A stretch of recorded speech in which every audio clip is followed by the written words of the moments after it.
बच्चों, रदरफोर्ड ने इस प्रयोग के द्वारा क्या निष्कर्ष निकाला ये आप देखेंगे। इसमें देखा गया कि जब अल्फा कणों की बौछार स्वर्ण पत्र पर की गई तो उसके अधिकांश अल्फा कण बिना विचलित हुए सीधे आगे को निकल गए। जब अधिकांश अल्फा कण अधिक संख्या में सीधे निकल गए तो रदरफोर्ड ने निष्कर्ष निकाला कि इस परमाणु का जो है अधिकांश भाग जो है खोखला है।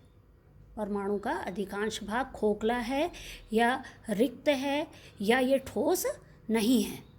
इसलिए इसमें से अल्फा कण बिना विचलित हुए अपने मार्ग में आगे बढ़ गए।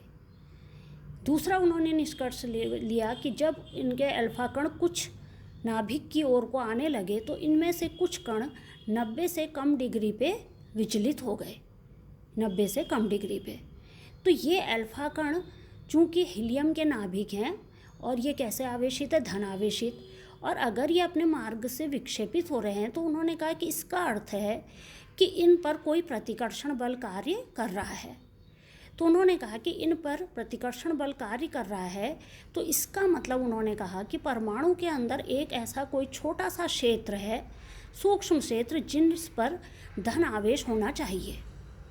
और ये धनावेश जो सूक्ष्म क्षेत्र में स्थित है यही इन अल्फा कणों पर क्या लगा रहा है, प्रतिकर्षण बल लगा रहा है, जिससे ये अल्फा कण 90 से कम डिग्री पर क्या हो गए हैं, विक्षेपित हो गए हैं, और इनकी संख्या सीधे जाने वाले अल्फा कणों से कम है। फिर इन्होंने देखा कि कुछ अल्फा कण और अब नाभिक के नज़दीक आ गए हैं, और जो ये और नाभिक के नज़दीक आ गए हैं तो ये लगभग 90 के आसपास या 80-90 के बीच के कोण से विचलित हो गए हैं। तो इससे उन्होंने कहा इसकी संख्या भी आपकी कम है, लेकिन ये अधिक कोण से विचलित हो रहे हैं। तो उन्होंने कहा कि जब अल्फा कण इसके नज़दीक आ रहा है, जितना अधिक नज़दीक आ रहा है वो उतने अधिक जो है विचलित हो रहा है, अधिक कोण से विचलित हो रहा है। तो उन्होंने कहा कि इसका अर्थ है कि इन पर जो प्रतिकर्षण बल लग रहा है वो बहुत अधिक लग रहा है। तो इससे उन्होंने निष्कर्ष निकाला कि ये जो धनावेश है ये एक छोटे से क्षेत्र में परमाणु के अंदर स्थित है, और इस छोटे से क्षेत्र को उन्होंने नाम दिया नाभिक। तो उन्होंने कहा कि परमाणु के अंदर एक सूक्ष्म क्षेत्र है नाभिक, नाम दिया, इस पे ही परमाणु का संपूर्ण धनावेश स्थित है, और ये धनावेश जितना इसके नज़दीक अल्फा कण आता जा रहा है उस पर अधिक से अधिक प्रतिकर्षण बल लगा रहा है, और वह अल्फा कण अधिक विक्षेपण कोण से फिर विक्षेपित होता जा रहा है। और इस नाभिक की जो त्रिज्या है वो 10⁻15 के कोटि की है, 10⁻15 मीटर, जबकि परमाणु की जो त्रिज्या है ये है 10⁻10 मीटर के त्रिज्या। तो दोनों में काफ़ी अंतर है, तो इसलिए उन्होंने कहा कि इस छोटे से भाग का नाम दिया नाभिक। इसके बाद उन्होंने देखा कि जो अल्फा कण नाभिक के अब बहुत नज़दीक आ गए हैं तो उन पर प्रतिकर्षण बल बहुत अधिक लग रहा है, और वह 90 से भी अधिक कोण पर विक्षेपित होकर वापस अपनी पहली वाली दिशा को लौटने लग गए हैं। तो यहाँ पर ये जो नाभिक है इस पर आपका संपूर्ण धनावेश केंद्रित है, और ये धनावेश इसलिए इसके जितने नज़दीक जो अल्फा कण आ रहा है उसको अधिक से अधिक प्रतिकर्षण बल से क्या कर रहा है, प्रतिकर्षित कर रहा है, जिससे अब ये कण 90 से भी अधिक कोण से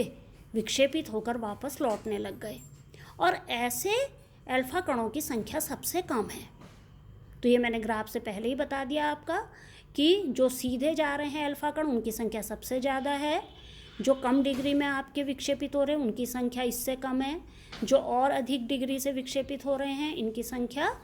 और आपकी कम है, और जो सीधे टकरा के इससे विक्षेपित होके वापस चले जा रहे हैं वो लगभग 8000 में एक अल्फा कण होता है।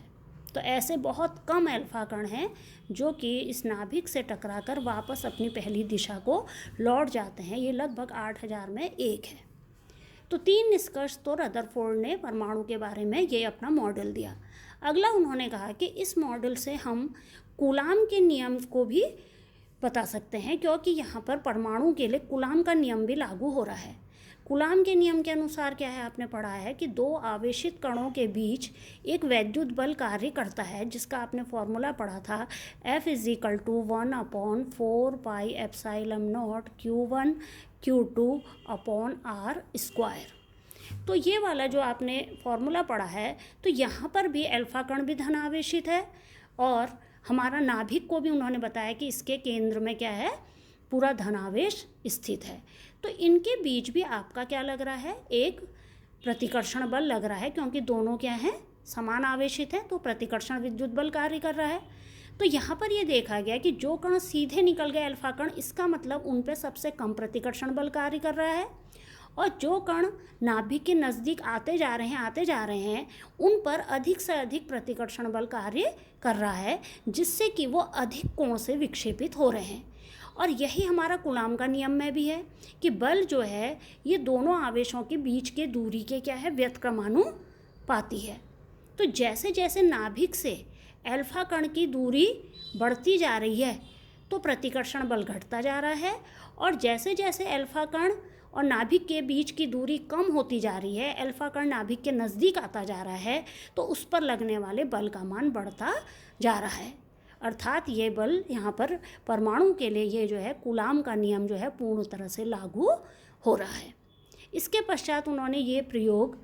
अभी स्वर्णपत्र के साथ किया था, बाद में इन्होंने इस स्वर्णपत्र को बदल के अन्य धातुओं के साथ भी इस प्रयोग को किया, और उन्होंने देखा कि यहाँ पर जो अल्फा कणों की संख्या है वो हमें जो आपके प्राप्त हो रही है, वहाँ पर संसूचक में जो इलेक्ट्रॉन आपने सूक्ष्मदर्शी लिया है संसूचक, वहाँ पर जो अल्फा कण प्राप्त हो रहे हैं उनकी संख्या बदल गई है।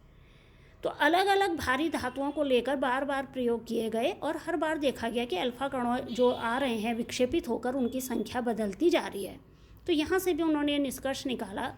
कि हर परमाणु का जो नाभिक है उस पर स्थित जो धन आवेश है वो अलग अलग है, अर्थात हर परमाणु का जो परमाणु भार है या उसके केंद्र में जो धनावेश है वो हर परमाणु के लिए क्या है, अलग अलग है। इसीलिए उससे प्रतिकर्षित होने वाले अल्फा कणों की संख्या भी भिन्न भिन्न है। तो इस प्रकार रदरफोर्ड ने स्वर्णपत्र पर अल्फा कणों की बौछार करके परमाणु के अपना मॉडल दिया और इसका निष्कर्ष निकाला।